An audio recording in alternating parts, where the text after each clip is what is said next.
President Muhammadu Buhari has risen to the defense of the emergence of his fellow party man and candidate of the All Progressive Congress APC, Bola Tinubu, as winner. Buhari expressed stout justification of the president-elect, insisting Bola Tinubu's election stands, and if anyone is aggrieved and have the locals to do so, they should go to court. The president's comments were contained in a piece put together yesterday by presidential spokesperson Malam Garba Shehu as a takeaway from Buhari's recent visit to Doha. Speaking to Nigerians in the diaspora on the ongoing political transition, Buhari was quoted to have called for support of the incoming government of Tinubu, stating that Nigeria will continue to be a beacon of hope and prosperity in the continent and an example of other African countries to emulate. Buhari also disclosed that at no time did he consider annulling the 2023 presidential poll, which was the case in June 12, 1993 presidential election, presumably won by the late Bashorun MKO Abiola. A lot to talk about as regards this area. Yes, indeed. So, Malam Garba Shehu was presenting this report based on the outing by the president to Doha in Qatar for the United Nations Conference on Least Developing Countries. And as part of that report, he shared what the president has said to diasporans on his outlook on the last election and some of the key things, Rufai, you've mentioned.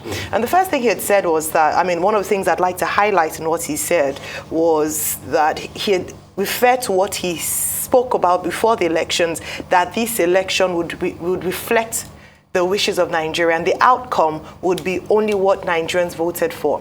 Now, the body language of the president, to be fair to him, before the elections had been very consistent. Beyond his body language, his words, his affirmations, what he has said concerning his commitment to a free, fair, credible, and as Malam Shehu said, transparent elections. In fact, it was almost a song. We all knew the FFC, free, fair, credible. And so it inspired hope in a lot of Nigerians to go out to exercise their franchise, believing that this was going to be an election with a difference. And he also made the right moves. He signed in the Electoral Act of 2022. He also had said that this election will be technology-driven to minimize incidents of rigging and irregularities. Unfortunately, the reality post-election or during the election, we didn't even get to the post before there were complaints. In fact, famously, former President Olusegun Obasanjo had written a letter to the president asking him to cancel the elections because it had been marred with a lot of irregularities. He called the president to step in whilst the results were still being announced. And this is because INEC and its chairman, Professor Mahmood Yakubu, had come under a lot of criticism from political actors and Nigerians themselves. For the president to say that this election, or compare it perhaps to the June 12, 1993 election, it's quite interesting because June 12, 1993 election is said to be perhaps the freest, fairest election since independence that Nigeria has had, reflecting the will of the people, where we had a Muslim candidate or candidacy, yet people were more concerned about moving the country forward and voting the personalities they felt could best represent Nigeria at the time. Unfortunately, the General Babangida had annulled the elections, and this was met with widespread protests and violence following that. Comparing that election to this election is interesting because beyond Nigerians and local analysts criticizing this election for being marred with irregularities, international media and personalities and observers have also called to question the integrity of the election. Yes, the president can speak about his perception. Famously, when Asiwaju Bola Tinubu went to present his certificate to him in Daura, he had shared the same sentiments that this was a fantastic election. It was well done.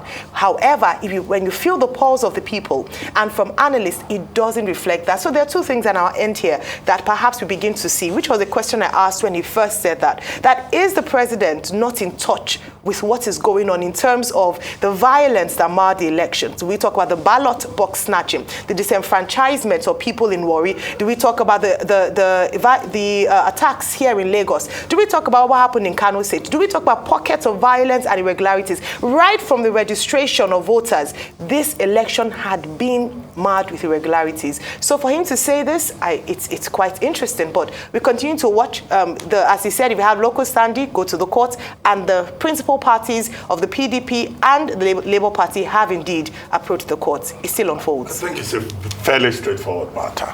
Doesn't require any long discourse. Number one, the president said that, look, Bola Tinubu has won this election. He's a presidential candidate of his party, now president-elect. You will expect him naturally to say that Bola Tinubu has won. But he's not in a position to say that the election stands. That's not the import of his statement. What is the import of his statement? He said, anybody that is aggrieved, has a locus, go to court. Don't take the law into your hands. In that regard, the president spoke as a statesman. He was at an international community. We're told this is a major takeaway from his participation at the 5th United Nations Conference on least developed nations or countries. So the president, will naturally talk to the international community against the background of his own awareness of how Nigerians at home have reacted to the election, complaining that they have grievances, and how the international community, particularly the Western media, from Washington Post to Chatham House to Süddeutsche Zeitung to The Economist, all saying that this was a flawed electoral process. But what the laws of Nigeria provided for is that whoever is aggrieved has a locus and should go to court. So to the extent that the president upheld that, he was talking like a statesman. That's in order. The second point is that he was holding on to the democratic credential that had been conferred on him, and I use the word conferred on him, by the international community, because at that Qatar conference, the chairman of the ECOWAS, President Embalo of Guinea-Bissau, had said that the ECOWAS was going to honor President Buhari for his contributions to the development of democracy in the Western region. Well, if you go to a conference and they tell you are a symbol of democracy, of course, you will make the right statement. The third point was what he said about he never had any intention to annul the general elections of 2023. He was comparing it with the 1993 general election that was annulled. Well, even if he wished to, he would not have been able to, because the circumstances are different. In 1993, Nigeria was still under the grips of the military junta. In 2023, Nigeria is in a military dispensation. The leader of a presidential democratic contest such as we have will only be causing chaos if he or any of his acolytes or allies pretend that they could, by fiat, annul the elections that brought out millions of Nigerians, and for which 93.4 million Nigerians were registered as voters. So in that regard, that's a no-brainer. So even if he says he will never annul, he doesn't even have the powers to do so under a democratic dispensation, except he wants to cause chaos. The fourth point, however, is the contribution of the president at that conference of least developed nations on sustainable development, and Nigeria's contribution in terms of joining other countries of the world to stress the importance of the SDG goals, the social development goals, which came after the Millennium Development Goals. The need to combat poverty, the need to fight climate change, the need for concerted global action to ensure sustainable development in the southern, the underprivileged part, in the global equation. Nigeria being part of that conversation, and President Buhari representing us as the chief foreign policy officer of the country, I think was a good idea. And, that's the important thing.